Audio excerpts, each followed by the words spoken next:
La nostra essenza è la parte che noi chiamiamo anche spirituale di noi stessi, dell'essere umano, però non è una cosa astratta, una cosa molto esoterica. È una dimensione che conosciamo nella vita di tutti i giorni, che fa parte del nostro essere. È la nostra natura di quando eravamo bambini, è la parte di noi che è naturale. E purtroppo tanti dei lavori spirituali o le religioni hanno estraniato la nostra parte spirituale dalla vita di tutti i giorni, hanno fatto in modo che ci sia come una divisione fra lo spirito e lo spirituale e la vita di tutti i giorni. E quindi tante persone hanno rinunciato all'aspetto spirituale della vita perché sembra che addirittura non esista più. No?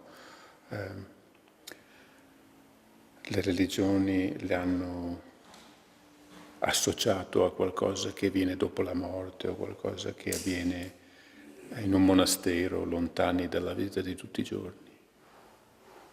E il nostro lavoro è proprio quello di ritornare a riconquistare la nostra natura spirituale che è qui, è già qui adesso, è già qui in questo momento. Ed è come che noi non lo sappiamo più, non ci crediamo più. Abbiamo perso, non siamo stati informati, non siamo stati educati a riconoscere la nostra natura spirituale.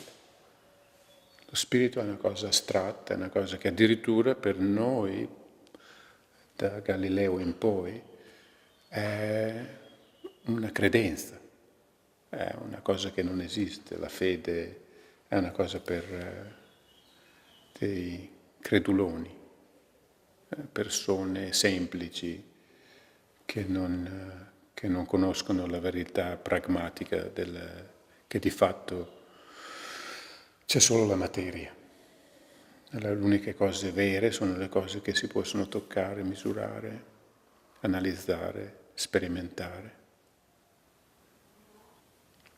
Quindi per quanto questo lavoro che vi propongo possa sembrare una specie di filosofia, no? Una specie di insegnamento filosofico, l'enfasi è proprio quella del riprovare, ricominciare a percepire sensazioni, percezioni sottili.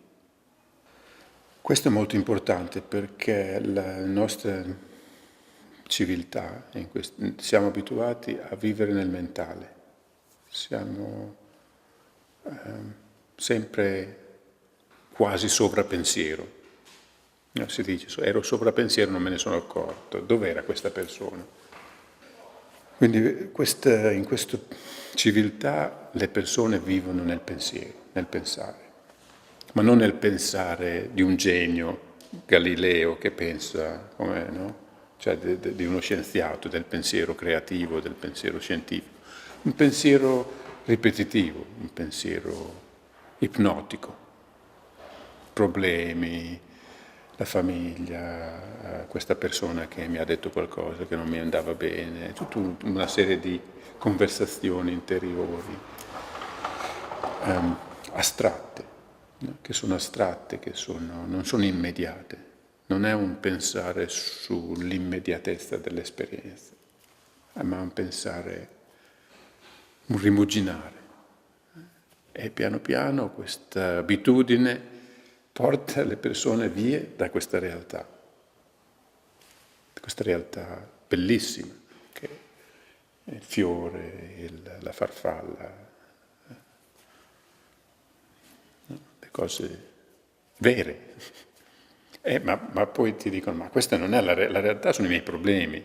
Sì, tu pensi alle farfalle, ma alla fine del mese lo stipendio,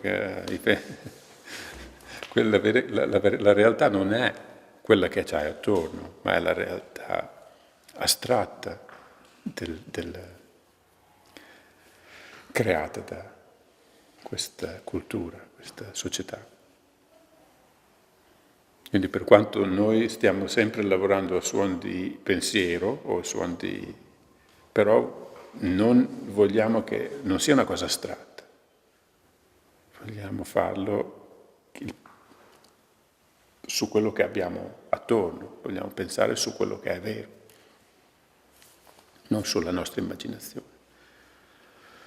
Quindi questo lavoro potremmo dire è un lavoro di riscoprire questa immaginazione, vedere anche da dove, capire da dove viene, no? Perché c'è, e penetrarla fino ad arrivare in contatto con quello che è la realtà di questo momento. E il corpo, portare attenzione alle sensazioni corporee aiuta molto, che il corpo è qui, non è alla fine del mese come faccio, o quello che sia, il corpo è qui, nel momento presente.